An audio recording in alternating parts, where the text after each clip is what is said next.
ये कहानी एक दिव्यांग राजा की है जिसके राज्य में कोई भी परेशानी या समस्या नहीं थी। सभी लोग उस राजा से बहुत खुश थे और ऊपर वाले से धन्यवाद करते कि इतने अच्छे राजा को उनके जिंदगी में भेजे हैं। वो राजा दिव्यांग था। उसकी एक आंख नहीं थी और एक पैर नहीं था, लेकिन फिर भी राजा को इस बात का कोई मलाल नहीं था।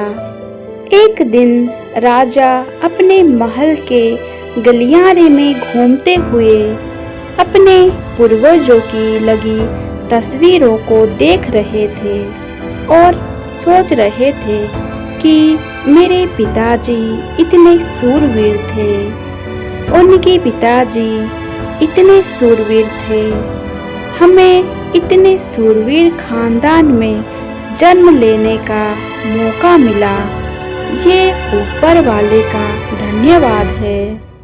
राजा ने सभी चित्र को देखते हुए आखिरी चित्र तक पहुंचा और फिर उस खाली जगह को देखा तो वो चिंता में पड़ गया, क्योंकि उसे मालूम था कि अब जहाँ तो तस्वीर लगेगी वो उसी की लगेगी। लेकिन राजा को इस बात की चिंता नहीं थी कि वो मर जाएगा।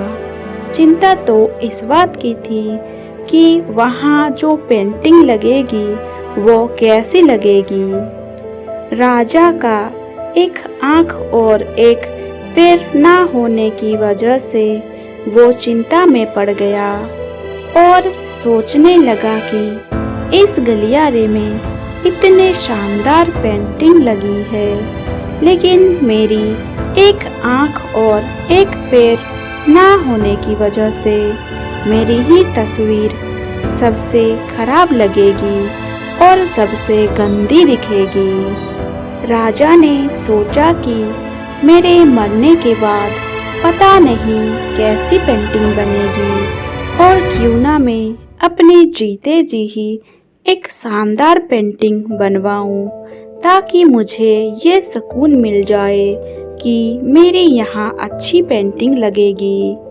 अब उस राज्य में ऐलान करवा दिया गया और सभी पेंटर्स को बुलाया गया और कहा गया कि जो भी पेंटर राजा का शानदार पेंटिंग बनाएगा उसे शानदार इनाम मिलेगा। अब सभी पेंटर राज्य में आए और उन पेंटर को पता था कि अगर शानदार पेंटिंग बनेगा तो शानदार इनाम तो मिलेगा, लेकिन जिस राजा का एक आंख नहीं है, एक पैर नहीं है, उसका शानदार पेंटिंग कैसे बनेगा। पेंटर सोच रहे थे कि इनाम का तो पता नहीं, लेकिन अगर शानदार पेंटिंग नहीं बनी और राजा गुस्सा हो गया तो सजा मिलेगी। इसलिए बड़े बड़े चित्रकार भी आगे नहीं आए। तभी उसमें से एक लड़का बोला, राजा साहब, मैं आपकी पेंटिंग बनाना चाहता हूँ, मुझे 24 घंटे का वक्त दीजिए। अब सभी बड़े बड़े पेंटर्स हैरान हो गए कि ये लड़का क्या पेंटिंग बनाएगा, और अगर राजा को पेंटिंग पसंद नहीं आई तो इसे सजा जरूर मिलेगी। राजा बोला, ठीक है, आप बना कर के आइए। अगले दिन वो लड़का तस्वीर बनाकर लाने वाला था और दरबार पूरी तरह से भर चुका था। लोग दूर दूर से ये देखने के लिए आए थे कि वो लड़का कैसा पेंटिंग बनाकर लाएगा। अब वो लड़का जब उस राजा की पेंटिंग बनाकर लाया तो लोग आश्चर्यचकित रह गए। सब लोग जोर जोर से तालियां बजाने लगे, सीटी बजाने लगे और जब राजा ने उस पेंटिंग को देखा तो वो खुश हो गया और बोला, वाह, इससे अच्छी पेंटिंग तो इस पूरे गलियारे में नहीं है। राजा ने उस लड़के को बहुत सारा इनाम दिया। अब आप सोच रहे होंगे कि उस राजा की क्या पेंटिंग बनी होगी, जिसकी एक आँख नहीं है और एक पैर नहीं है। कैसा पेंटिंग बना होगा। उस तस्वीर में लड़के ने उस राजा को एक घोड़े पर सवार किया था।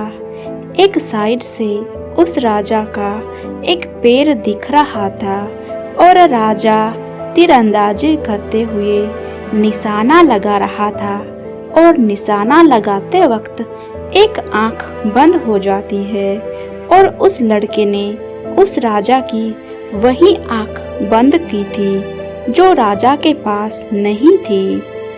इस तरह उस लड़के ने राजा को निशाने लगाते हुए घोड़े के ऊपर सवार दिखाया, जिससे एक आंख बंद और एक ही पैर दिखाया और इतना शानदार पेंटिंग बनाया था कि वो अब तक की सबसे सर्वश्रेष्ठ पेंटिंग थी। उस लड़के के सामने भी चुनौती थी, संकट था, लेकिन उसने सकारात्मक का साथ नहीं छोड़ा। जिंदगी में आप जिस भी मुकाम पर हो, जिस भी संकट में फंस जाए, जिसमें स्थिति में हो, अगर अपने सकारात्मक का साथ कभी नहीं छोड़ा तो यकीन मानिए आप उस संकट से बाहर निकल आएंगे। दोस्तों, इस कहानी से हमें यह शिक्षा मिलती है कि जिंदगी में उम्मीद का साथ मत छोड़िए, क्योंकि जिसने उम्मीद का साथ छोड़ दिया तो फिर जिंदगी उसका साथ छोड़ देगी। हर पल सकारात्मक रहिए, खुश रहिए, ऊपर वाले की आशीर्वाद के साथ और अपनों के प्यार के साथ, अपनी अच्छी और सच्ची मेहनत के साथ कर दिखाओ कुछ ऐसा कि दुनिया करनी चाहे आपके जैसा। तो दोस्तों, आज के लिए बस इतना ही। अगर आप लोगों को ये कहानी से कुछ सीख मिलती है तो आप लोग इस वीडियो को शेयर ज़रूर कर दीजिए और लाइक ज़रूर कर दीजिए और मेरे चैनल को सब्सक्राइब कर दीजिए। तो मिलते हैं ऐसे और एक वीडियो के साथ, तब तक धन्यवाद।